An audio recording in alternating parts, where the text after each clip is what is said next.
발견한 후라는 제목으로 말씀 증거하도록 하겠습니다. 혹시 백두산에 가보신 적 있으십니까? 전 가보지 못했습니다. 한번 꼭 가보고 싶습니다. 그런데 제가 어떤 글을 읽다가 더욱 가고 싶어졌습니다. 뭐냐면 백두산 꼭대기에 연못이 하나 있죠. 뭐죠? 천지. 잘 아시네. 예, 천지 그 연못에서 이제 물이 흘러나옵니다. 물이 흘러나와서 이게 시내가 되고 강이 됩니다. 그래서 한참 내려오다 보면 이게 아주 그 대단한 급류가 되는 모양입니다. 그래서 그 중국 쪽으로 흘러가는 그쪽에서 뭘 하느냐면 우리 흔히 하는 얘기로 래프팅을 할 수가 있답니다.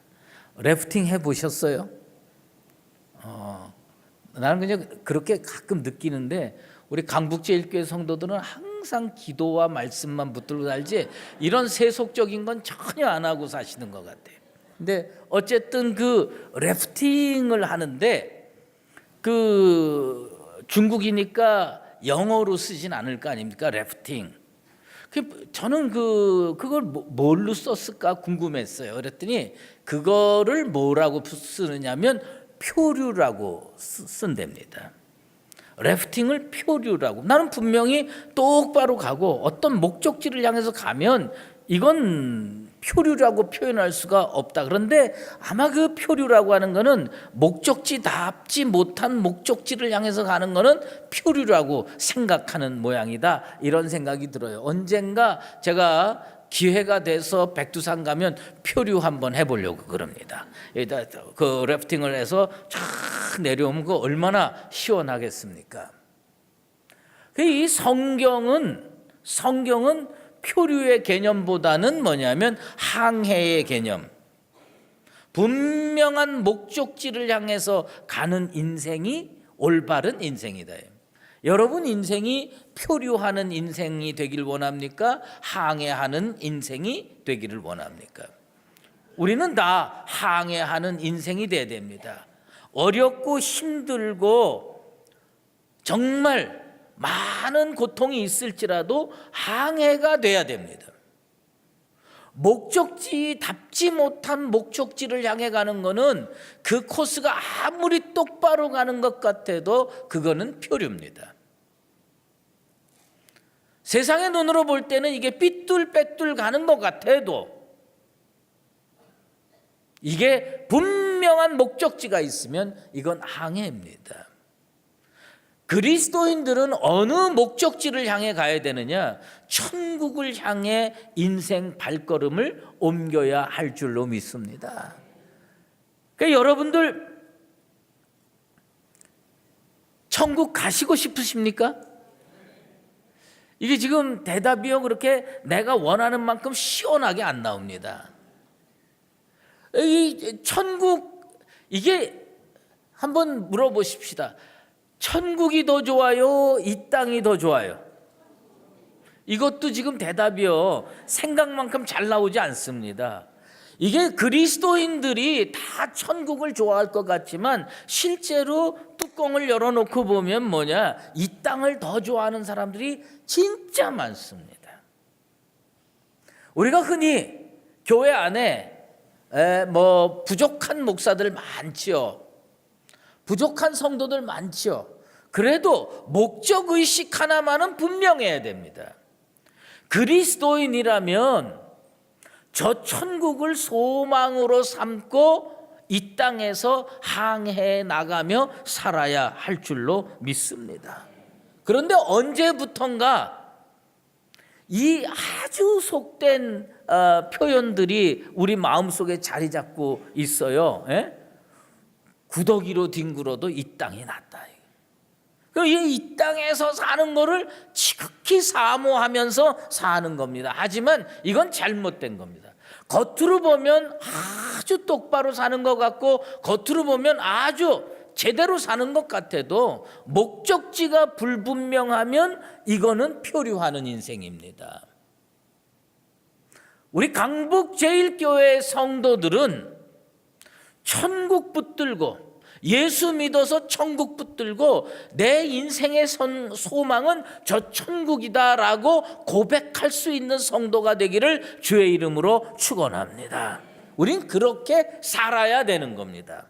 그런데 천국 누구나 다 가느냐? 그렇지 않습니다.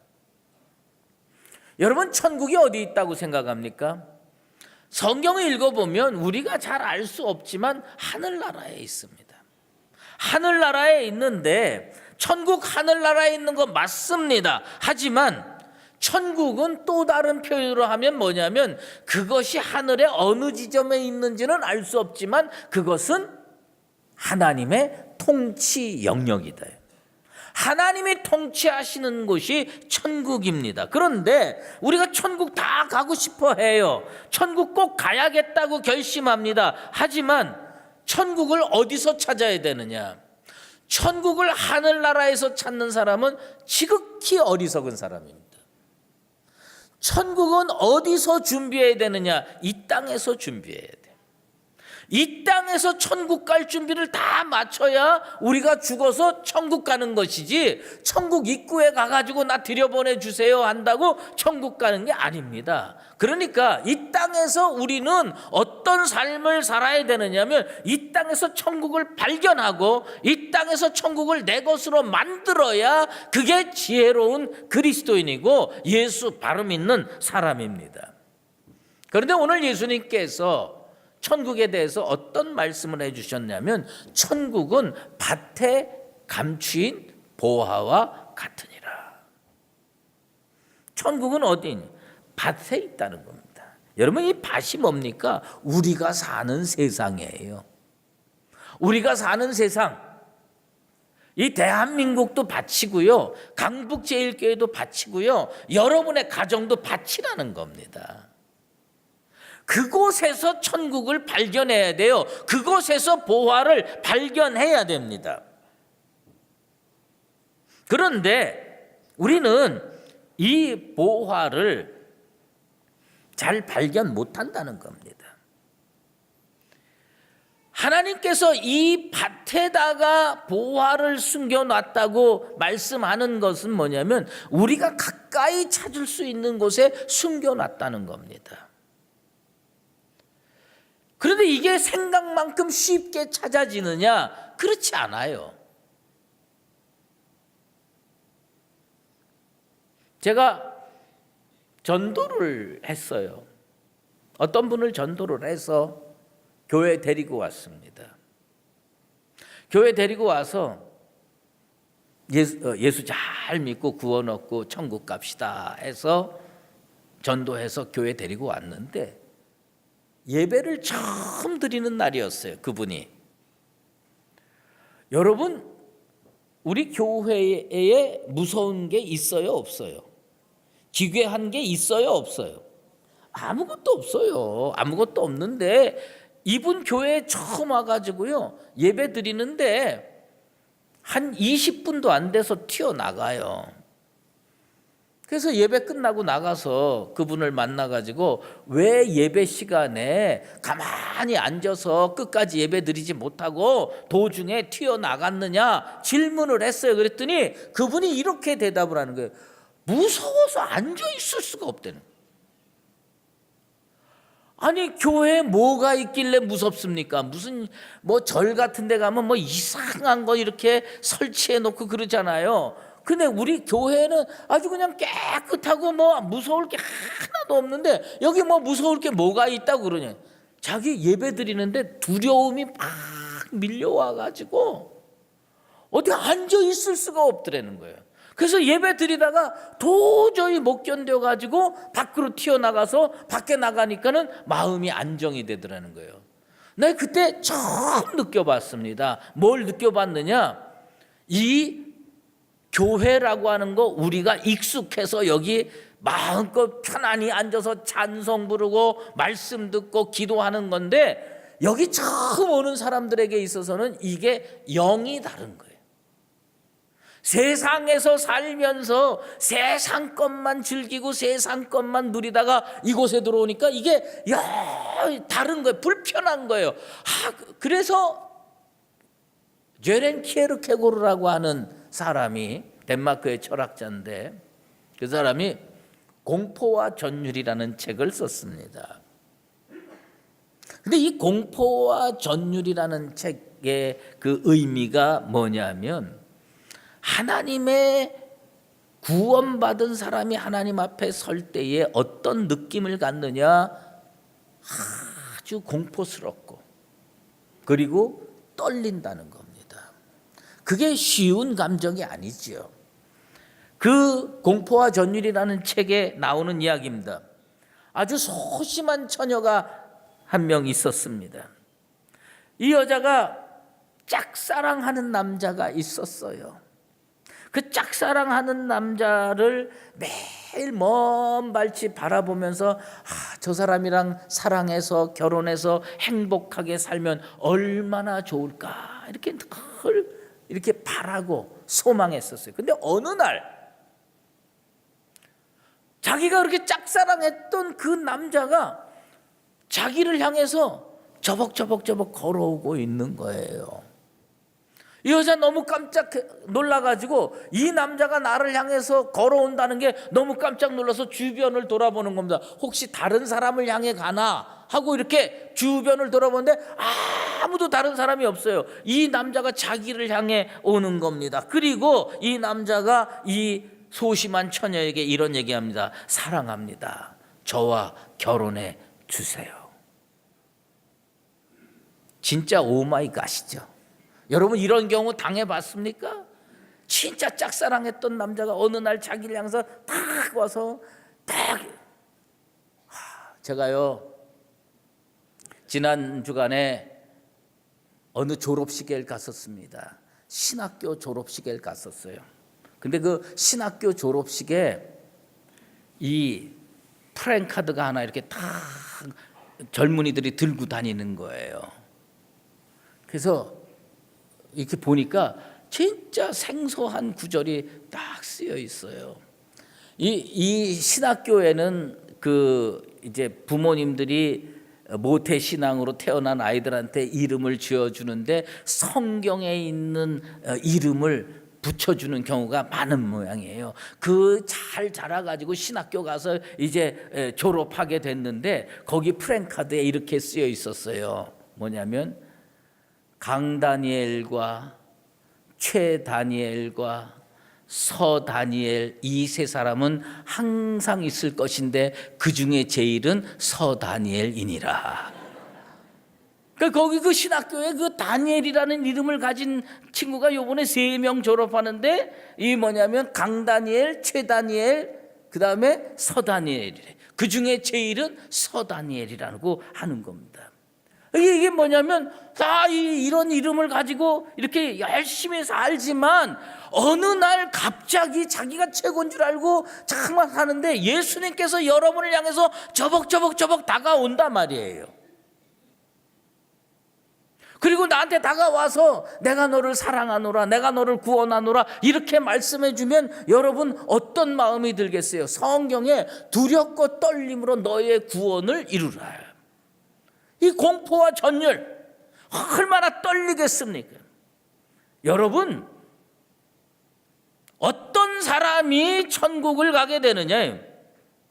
예수를 만나서 이 정도의 체험이 있어야 돼요. 두려움과 떨림이 내 속에 있어서 야 주님 그 손길에 전율하면서 얼마나 감격스럽게 예수를 믿겠습니까? 어느 날 예수님께서 안식일에 맹인 한 명을 치료해 줬어요. 이 맹인을 침을 뱉어서 진흙을 이겨가지고 눈에다가 발라줬습니다. 그리고 실로암 목가에 가서 씻으라 그랬어요. 이 맹인이 실로암 목가에 가서 씻었더니 눈이 활짝 뜬 겁니다. 그런데 이거를 보고 화가 난 무리들이 있어요. 바리새인들이에요. 이 바리새인들이 이걸 견딜 수가 없는 거예요. 그래서 그 눈뜨게 된 맹인을 붙잡아 놓고 꼬치꼬치 물어봅니다. 그러면서 누가 너를 치료해 줬냐? 네가 진짜 안 보였었느냐? 그리고 진짜 지금 보게 되는 거 맞냐? 그래서 꼬치꼬치 따지고 묻는 거예요. 근데 이 맹인이 그 바리새인들한테 이렇게 얘기를 합니다. 하도 복잡하게 물어보니까 이렇게 딱 얘기합니다. 한 가지 내가 아는 게 있다. 한 가지 아는 것은 내가 맹인으로 있다가 지금 보는 그것이다. 천국은 어떤 사람이 가느냐?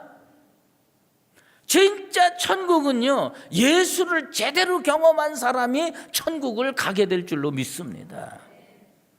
우리의 영안이 어두웠다가 진짜 죄가 뭔지 의가 뭔지 모르다가 예수를 통해서 내가 죄인이로구나 깨닫고, 예수를 통해서 그 십자가의 보혈로 죄 씻음 받고 주님 앞에 구원받은 사람이 천국을 가는 겁니다. 그러므로 교회에서 발견해야 되는 거, 이 땅에 살면서 발견해야 되는 보화가 뭐냐? 예수 그리스도라는 겁니다. 여러분, 교회 문이 마르고 닳도록 교회에 출입하고 있는 거, 그거보다 중요한 건 뭐냐면 이곳에서 예수는 꼭 발견하게 되기를 주의 이름으로 축원합니다. 천국이요, 보화가요, 이게 감추어져 있어요. 왜 감추어져 있느냐? 아무나 다 천국, 모든 사람에게 천국이 열려져 있지만 아무나 다 천국 가게 하는 건 하나님의 뜻이 아닙니다. 예수를 믿고 그 입으로 주를 시인하고 고백해서 우리 주님께서 오케이 하는 사람이 천국 가게 가는 겁니다. 밭에 감추인 보화라고 하는 의미가 뭐냐면 이스라엘의 풍습을 정확하게 알고 있어야 돼요. 이스라엘은 전쟁이 많이 일어나는 나라입니다. 우리나라가 전쟁 많이 일어났지만 우리나라보다 훨씬 더 전쟁이 많이 일어나는 거예요. 저는 이 정치나 지리나 이런 걸 잘 모르지만 전 세계에서 지정학적으로 제일 나쁜 나라를 두 나라 뽑으라면 이스라엘하고 우리나라예요. 이스라엘 주변에도 강대국이 많이 있고요, 우리나라 주변에도 강대국이 많이 있습니다. 전쟁이 안 나면 이상하지요. 전쟁이 나게 돼 있어요. 근데 이 전쟁이 나게 되면 무슨 문제가 생기느냐? 외국 사람들이 침공에 들어와서 마음껏 유리라고 가는 겁니다. 그러니까 이스라엘 사람들이요, 돈을 모으고 보물을 모으고 재산을 모으고 그걸 어디다가, 그 당시에 은행 같은 게 제대로 돼 있지 않으니까 숨겨놔야 되잖아요. 집에다도 숨겨놓고 뭐 어디다 숨겨놨는데, 집에다 숨겨놓으면요, 들어와서 다 찾아내서 가져가거든요. 그러니까 어디다가 숨기냐면 밭에다가 숨기는 거예요. 밭에다가 숨겨놓고 그것을 나중에 찾아서 땅도 늘리고 또 애들 결혼도 시키고 하는 겁니다. 어느 농부가 항아리에다가 보물을 가득 담아가지고 아무도 모르는 날 저녁 깊은 밤에 자기 밭에 가서 땅을 파고 항아리를 묻습니다. 그리고 그 위에다가 흙을 덮고 그 다음에 작물들을 심어서 겉으로 보면 다 밭이에요. 그런데 그 속에 항아리가 있는 겁니다. 그리고 여기 이렇게 해서 이 농부가 갑자기 전쟁이 난 거예요. 전쟁이 나서 이 농부가 아들한테 혹은 부인한테 우리 밭 중앙에 내가 항아리에다가 보화를 많이 넣어서 묻어뒀으니까 혹시 전쟁이 끝나거든 그거 찾아서 써라, 이렇게 말을 했으면 얼마나 좋아요. 근데 이 아버지가 그거를 자식한테 얘기하기 전에 아마도 죽은 거예요. 적군들이 와서 칼로 찔러 죽인 거지요. 아들이 그 밭을 물려받았습니다. 물려받았는데 우리 아버지가 검소하게 살고 재산을 많이 모아놓은 것 같은데 집 구석구석 뒤져봐도 아무 데도 없는 거예요. 일하기는 싫고 땅은 넓고 이 아들이 그 땅을 소작을 붙입니다. 세월이 많이 흘렀어요. 그 밭에서 소작을 붙여 먹던 사람들도 많이 바뀌게 됐습니다. 10년이 지났는지 20년이 지났는지 모르는데 어느 날 새로운 소작농이 찾아왔어요. 그 새로운 소작농이 저한테 이 밭을 맡겨주시면 다른 사람은 소작료를 10% 내는데 저는 15%를 내겠습니다. 저는 여기서 열심히 해가지고 성공하는 게 제 꿈입니다. 이 소작농은 남다른 거예요.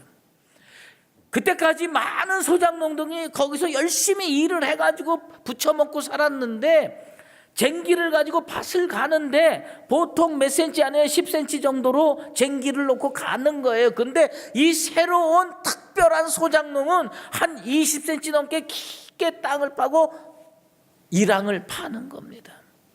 이 소작농이 이랑을 쭉 파다가 턱 하고 걸리는 겁니다. 이 걸려서 보니까 항아리가 있어요. 땅을 열어서 이렇게 보니까 거기에 보화가 있는 거예요. 근데 이스라엘은 하도 전쟁이 많이 나고 그런 일이 비일비재하니까 아무리 그 속에 있는 것이라고 하더라도 그 땅의 소유주의 것이다. 그 땅의 소유주의 것이 그 법이에요. 그러니까 이 사람이 흙을 덮고 집에 가서 자기 소유 다 팔아가지고 빚도 내가지고 그 밭을 산 겁니다. 그 밭을 사서 그 땅을 자기의 것으로 만들고 열어보니까 엄청난 보화가 거기에 숨겨져 있는 겁니다. 여러분, 누구나 다 보화를 발견할 것 같지요? 아니에요. 수많은 소작인이 지나갔지만 아무도 발견 못했습니다. 그 사람이 하나님 앞에서 제대로 일을 하다 보니까 이 소작인이 보화를 발견하게 된 겁니다. 자료를 조사하다 보니까 미국 펜실베니아주에서 이거와 비슷한 일이 하나 일어났더라고요. 그 미국 펜실베니아주 타이터스빌이라는 곳에서 큰 농장을 하던 어떤 사람이 있었어요. 근데 이 사람의 사촌이 캐나다 가가지고 석유 사업을 해가지고 큰 부자가 됐어요. 그 사촌이 너무 부러워가지고 이 농장 주인이 편지를 썼습니다. 사촌한테 나도 불러서 그 석유 사업에 뛰어들어가지고 나도 성공하게 도와달라고 편지를 보냈는데 그 답장이 왔습니다. 어떻게 답장이 왔느냐 하면 석유에 대해서 지식이 없는 사람은 쓸 수가 없다. 그래가지고 이 농장 주인이 그날부터 석유에 관계된 자료, 석유에 관계된 책을 다 사다가 공부하기 시작을 했습니다. 몇 년을 공부했냐면 무려 5년을 석유 발견하는 법, 석유 시추하는 법, 석유를 가지고 그 다음에 뭐 휘발유 만들고 뭐 만들고 이런 것들을 다 연구하고 공부를 해서 5년 동안 공부를 했습니다. 그리고 다시 그 사촌한테 편지해서 나를 좀 써달라 그래서 그 사촌이 오케이 해가지고 캐나다로 가는데 이 땅 자기가 가지고 있는 큰 농장을 얼마에 갑자기 팔고 가냐면 $833. 여러분 833달러면 우리 돈으로 얼마냐면 90만 원입니다. 그 큰 농장을요 90만 원에 팔아치우고 급하게 팔아치고 캐나다에 가서 성공하겠다고 갔습니다. 근데 놀라운 일이 벌어졌습니다. 뭐냐? 그 땅을 새로 산 농부가 와서 그 농장에서 소를 키우는데 물을 떠다가 주는데 소들이 그 물을 안 먹는 거예요.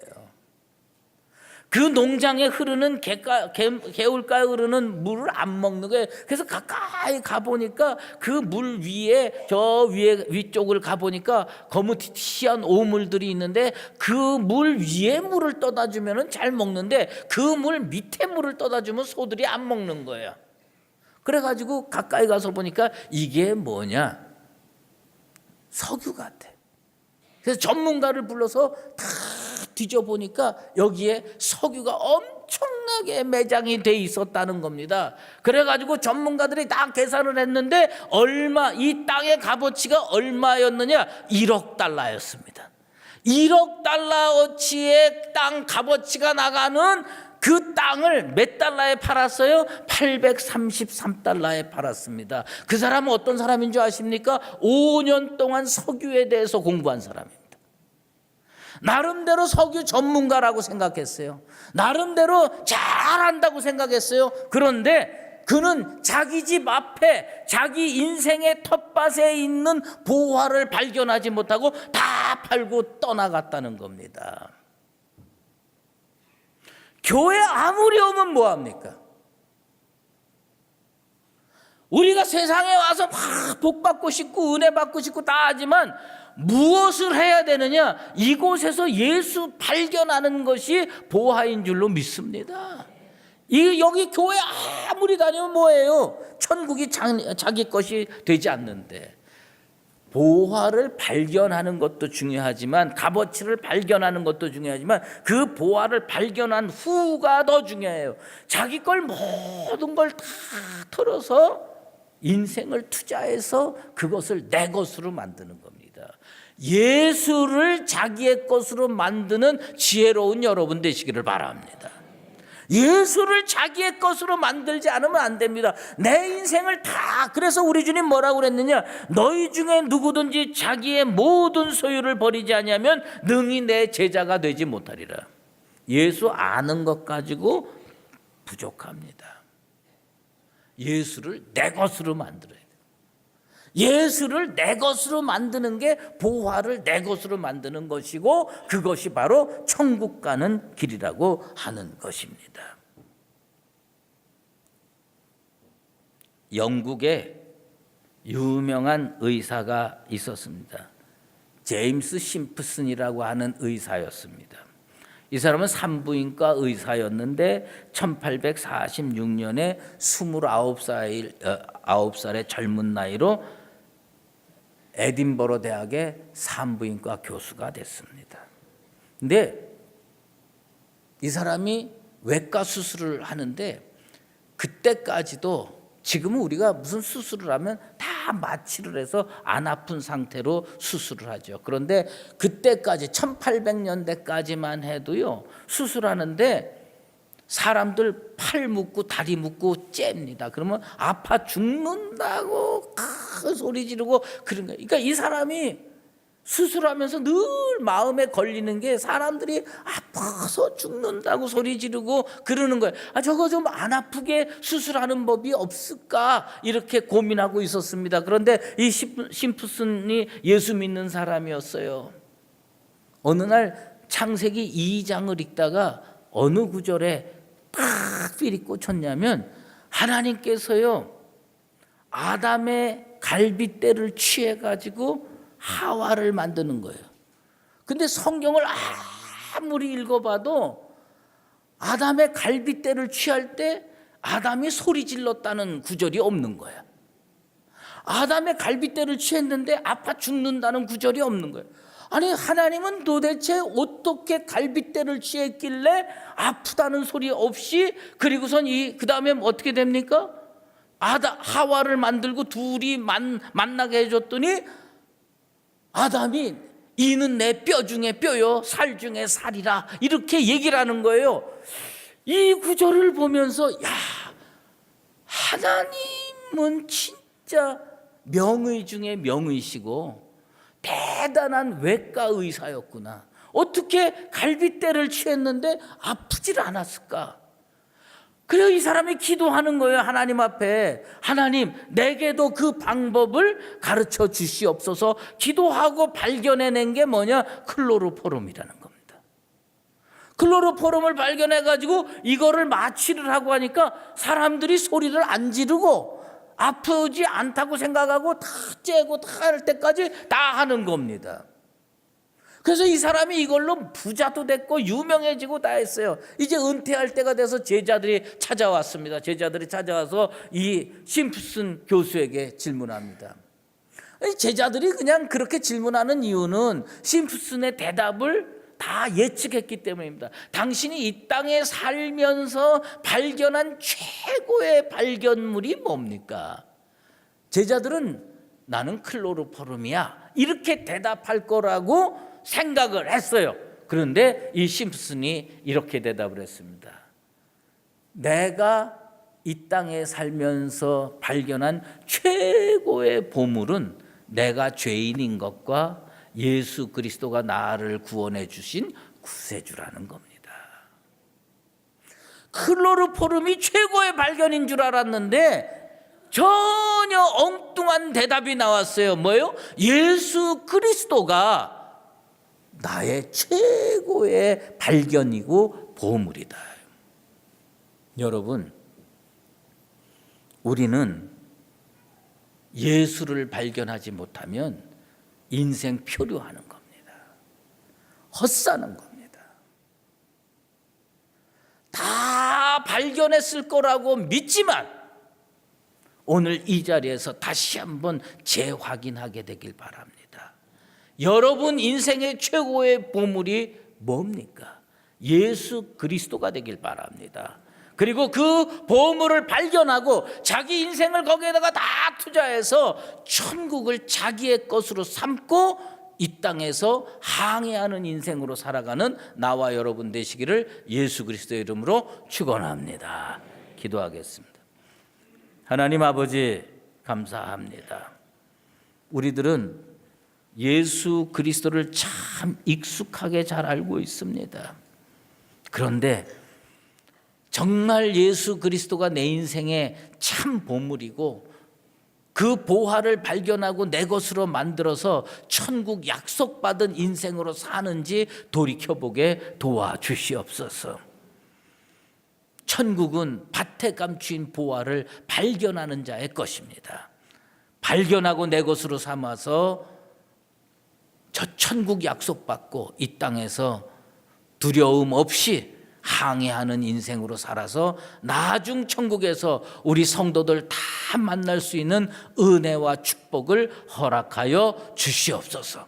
예수 그리스도의 이름으로 기도드리옵나이다. 이제는 우리 주 예수 그리스도의 은혜와 하나님 아버지의 극진하신 사랑하심과 성령의 인도하시고 교통하심이 오늘 이 자리에 나와서 주께서 우리 가까이에 감추어 두신 그 보화 예수 그리스도를 발견하여 이 땅에서 천국을 소유하며 믿음의 발걸음을 제대로 걸어가기를 작정하는 사랑하는 강북제일교회 모든 믿음의 권속들과 주의 몸된 교회 위에 이제로 영원히 함께 계시옵기를 간절히 축원하옵나이다.